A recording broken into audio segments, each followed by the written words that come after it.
অ্যাক্রোপভিকের এই এক্সজস্টার প্রাইস হচ্ছে 1,15,000 টাকা।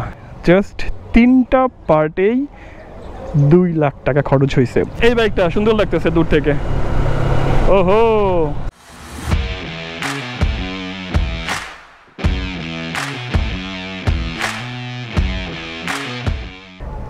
হেই এভরিওয়ান, আই হোপ সবাই ভালো আছেন অ্যান্ড আমিও ভালো আছি। আজকে আবারও আপনাদেরকে একটা ডিফারেন্ট মডিফিকেশন বাইকের আপডেট দিব। এই বাইকটাতে না অলমোস্ট 3 লাখ টাকার অ্যাক্সেসরিজ সেট আপ করা হয়েছে অ্যান্ড এখনও এই বাইকটার মডিফিকেশন শেষ হয় নাই। তো এখন যে অবস্থায় আছে আমি আপনাদেরকে এখনকার ব্যাপারগুলো শেয়ার করব। তবে হ্যাঁ, এই বাইকটার টোটাল মডিফিকেশনের পরেও আপনাদেরকে এই বাইকটার আপডেট দিব। আর বাইকটা হচ্ছে সিয়ামুল কবিরের।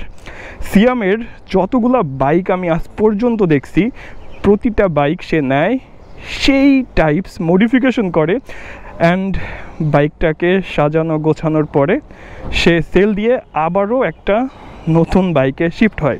তো এই বাইকটা নিয়ে ওর লাস্ট কিছুদিন ধরে আমি বেশ কিছু ফটো আপলোড দেখতেছিলাম অ্যান্ড পোস্ট দেখতেছিলাম। সো আমার মনে হয়েছে যে এই বাইকটা আমি একটু রাইড করব অ্যান্ড বাইকটার ব্যাপারে কিছু আপডেট দিব। আচ্ছা, এই বাইকে যে অলমোস্ট 3 লাখ টাকার মডিফিকেশন করা, হয়তো সব কিছু নিয়ে কথা বলতে আমার অনেক সময় লেগে যাবে অ্যান্ড সব কিছু নিয়ে কথা বলাটাও না এতটাও ইজি না। তবে ফার্স্টেই আপনাদেরকে 2 লাখ টাকার একটা হিসাব দিয়ে দিব। মানে বাইকটাতে জাস্ট 3টা পার্টেই 2 লাখ টাকা খরচ হয়েছে। ফার্স্টে ইয়ামাহা R15 V3-র এই বাইকটার কালার আপডেট দিব। এই বাইকটা কিন্তু R15 V3-র WGP এডিশনটা ছিল, ওইটাকে কালার করা হয়েছে, ফুল বাইকে কিন্তু কালার করা হয়েছে। আগেও হোয়াইট কালারটা ছিল আর এখন হোয়াইট অ্যান্ড সফট পার্পেলের একটা কালার আনা হয়েছে। যদি আপনারা লক্ষ্য করে দেখেন তাহলে হোয়াইটটা অ্যান্ড সফট পার্পেল রিমেও কিন্তু কালারটা দেওয়া হয়েছে অ্যান্ড বাইকটা দূর থেকে না অনেক জোস লাগে। দূর থেকে না, শুধু কাছ থেকেও জোস লাগে। তো আরও কাছে যদি আসি, অ্যাকচুয়ালি এখন হয়তো আপনারা ক্যামেরাতে এতটাও বুঝবেন না। তো এইখানে কিন্তু কালারটা লাইক একটা গ্লেজ মারতেছে, এই সাদার উপরেও গ্লেজ মারতেছে, সফট পার্পেলের উপরেও গ্লেজ মারতেছে অ্যান্ড কাছ থেকে দেখলে ব্যাপারটা খুব সুন্দরভাবে বোঝা যায়। তো এই ফুল বাইকটাতে কালার করতে খরচ হয়েছে 30,000 টাকা। তো আমরা কিন্তু বাইক কালার কখনো 10,000 টাকায় করি, কখনো 5,000 টাকায় করি, বাট এই বাইকটার কালারটা হচ্ছে বাইরে থেকে আনা। তো এইটাতে খরচ লাগছে হচ্ছে 30,000 টাকা। দেন কথা বলি এই বাইকটার এক্সজস্টটা নিয়ে। আজকেই আমি এই এক্সজস্টটা ফার্স্ট দেখছি, এর আগে এইটার ব্যাপারে একটু আইডিয়া নিছি, বাট আজকে দেখা হয়েছে অ্যান্ড বাইকটা রাইড করা হয়েছে। তো এই এক্সজস্টার প্রাইস কত? অ্যাক্রোপভিকের এই এক্সজস্টার প্রাইস হচ্ছে 1,15,000 টাকা। সো যাদের এইটার ব্যাপারে আইডিয়া আছে তারা তো জানেন, অ্যান্ড আমার মতো যাদের আইডিয়া নাই তারা আমার এই ভিডিওর মাধ্যমে আই থিঙ্ক আইডিয়াটা পেয়ে গেলেন। এইখানে ইনভেস্ট 1,15,000 টাকা। দেন মিশেলিনের পাওয়ার 6, মিশেলিনের রোড 6-এর ব্যাপারে হয়তো আপনাদের আইডিয়া আছে, বাট মিশেলিনের পাওয়ার 6 এইটা কিন্তু বাংলাদেশে এক পেয়ার আনছে অ্যান্ড সিয়ামি আনছে। আর এইটার প্রাইজের ব্যাপারে যদি আপনারা চিন্তা করেন তাহলে অনেকে একটু ঘাবড়াই যাবেন, কারণ এত দাম দিয়ে কেউ কিন্তু সহজে টায়ারটা সেট আপ করে না। রিয়ার টায়ারটা হচ্ছে 150/60 অ্যান্ড ফ্রন্টের টায়ারটা হচ্ছে 110/70। তো এই টায়ারটার সেট আপের প্রাইস হচ্ছে, মানে বাংলাদেশ পর্যন্ত আনতে টোটাল খরচ হয়েছে হচ্ছে 42,000 টাকা। তো আমি আপনাদেরকে জাস্ট 3টার হিসাব দিছি। একটা হচ্ছে ফুল বাইকটাতে কালার করা হয়েছে, অ্যাক্রোপভিকের exhaust and tyre set up. তো আপনারা জাস্ট হিসাব করেন 1,15,000 দেন হচ্ছে 30, তাহলে হচ্ছে 1,15,000 আর 30 হচ্ছে 1,45,000 অ্যান্ড মিশেলিনের পাওয়ার 6 42, অলমোস্ট 2 লাখ টাকার হিসাব কিন্তু আপনাদেরকে এখানেই দেয়া হয়ে গেছে। আর আপনারা একটু কমেন্ট করেন যে বাইকটার লুকস আপনাদের কেমন লাগছে। লুকসটা আপনাদেরকে আর একটু বেটারভাবে শো করা যাক, অ্যান্ড বেটারভাবে শো করতে আমাকে কিটা দিতে হয়েছে। তো এখন জাস্ট আপনারা দেখেন যে ডিআরএলটা যখন অন হয়ে গেছে, ডিআরএলের মধ্যেও কিন্তু সফট পার্পেলের একটা ব্যাপার দেখা যাচ্ছে রিমের সাথে। ব্যাপারটা না খুব সুন্দর লাগতেছে। বাইকটার ফ্রন্ট থেকে শুরু করি। ফ্রন্টে যে দুইটা মিরর দেখতেছেন, এটা অ্যাকচুয়ালি কমন একটা মিরর, এর আগেও আমি দেখছি। অ্যান্ড ভাইজর এটা ইএমএস থেকে কালেক্ট করা, অ্যান্ড এটার প্রাইস হচ্ছে 2500 টাকা। দেন এই লুকসটার ব্যাপারে আপনাদের সাথে কথা হয়েছে। রাইডিটের ফ্রন্ট ডিস্ক, এই ডিস্কটা কিন্তু 320 mm এর ডিস্ক। এই ডিস্কটার প্রাইস হচ্ছে 16,000 টাকা। আর যদি রেয়ার ডিস্কটার ব্যাপারে বলি, টিডিআর, এইটার প্রাইস হচ্ছে 5,500 টাকা। ওয়াইএসএস এর অ্যাডজাস্টেবল সাসপেনশন, অ্যান্ড এইটার প্রাইস হচ্ছে 24,000 টাকা। ফুট রেস্ট, এটার প্রাইস হচ্ছে 16,000 টাকা। বাইকটাতে কিন্তু একটা ডিস্ক লকও ইউজ করা হয়, আর ডিস্ক লকটা ইউজ করার ফলে একটু চিন্তামুক্ত থাকা যায়, কারণ এত দামি একটা বাইক যদি চুরি হয়ে যায় তো চুরি দূরে থাক, আমরা সবসময় এক্সট্রা একটা সিকিউরিটি সিস্টেম ইউজ করব, এটা আমাদের জন্য বেটার। ডিআইডির চেন সেট আপ, তো এই ফুল চেনটার প্রাইস পড়ছে হচ্ছে 6,000 টাকা, অ্যান্ড আরও কিছু সেট আপ আছে। তো টোটাল চেন সেট আপ হচ্ছে 9,500 টাকা। এখানে একটা চেন কাভারও আছে, এই কাভারটাও সুন্দর লাগে আমার কাছে। অ্যান্ড পেছনের পার্টে কিন্তু টেল টাইডি করা। তো এটার দাম 2500 টাকা, এইটার দাম 600 টাকা। অ্যান্ড ভেতরে যদি আপনারা লক্ষ্য করে দেখেন, যদিও লাইটটা কেটে গেছে, একটা মাথা মতো কিছু একটা আছে, এটার ব্যাপারে আইডিয়া নেওয়া হয় নাই। তো এইটার টোটাল সেট আপ 5-6 হাজার টাকার মতো পড়ছে। ফ্রন্টে অ্যাডিলিনের 4-পট ক্যালিপারটা ইউজ করা হয়েছে, যেটার প্রাইস হচ্ছে 16,000 টাকা। অ্যান্ড রেয়ারে হচ্ছে 2-পট, এইটার দাম হচ্ছে 10,000 টাকা। হেলের হোস পাইপ দুইটার প্রাইস হচ্ছে 7,000 টাকা।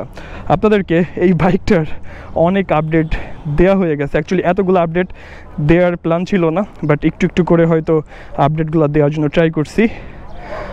আমি কিন্তু বাইক মডিফিকেশন করতে পছন্দ করি, বাট বাইকে এত টাকার মডিফিকেশন, মানে লাইক 2 লাখ 3 লাখ 4 লাখ টাকার মডিফিকেশন কখনোই করা হয় নাই। এইটাকে বলে হচ্ছে লাইক দামি মডিফিকেশন। অনেকের এই মডিফিকেশন নিয়ে অনেক ধরনের কমেন্ট আছে। কেউ চাইলে এই 3 লাখ টাকার মডিফিকেশনের জায়গায় 3 লাখ টাকা দিয়ে কিন্তু আরও একটা বাইক কিনতে পারে। আবার কারো টার্গেট একটা বাইকেই মডিফিকেশন করা হবে 5 থেকে 6 লাখ, অ্যান্ড বাইকটা হবে বাংলাদেশের ওয়ান পিস। তো ব্যাপারগুলো এমনই থাকে, এক একজনের চিন্তা, এক একজনের ভাবনা কিন্তু এক এক রকমের। সো আপনাদের ভাবনা চিন্তা কি, চাইলে আপনারা কমেন্ট করতে পারেন।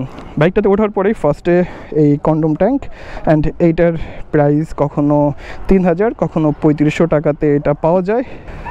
হ্যান্ডেলবারে ক্রাউন সেট আপ করা, আর এটার দাম হচ্ছে 3500 টাকা। ডোমিনারের কুইক থ্রটল অরিজিনাল, এটা কিন্তু অরিজিনাল।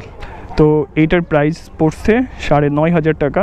অ্যান্ড এটা হচ্ছে ব্রেক অয়েল পট, এই পটটা কিন্তু সুন্দর লাগে, এটাও বাইরে থেকে আনা। অ্যান্ড এখানে দেখা যাচ্ছে একটা FNM এর ফগ লাইট, এটার মডেলটা আমি ভুলে গেছি, বাট এই ফগ লাইটটা কোথায় সেট আপ করা আমি আপনাদেরকে এখন ওইটাই শো করব। তার আগে quick throttle and bike start, then neutral, okay. And এখন দেখা যাক ফগ লাইটটা। ও মাই গড, ফগ লাইটের এই সেট আপটা হেডলাইটের মধ্যে করা, অ্যান্ড এই সেট আপের পাওয়ার কিন্তু অনেক বেশি।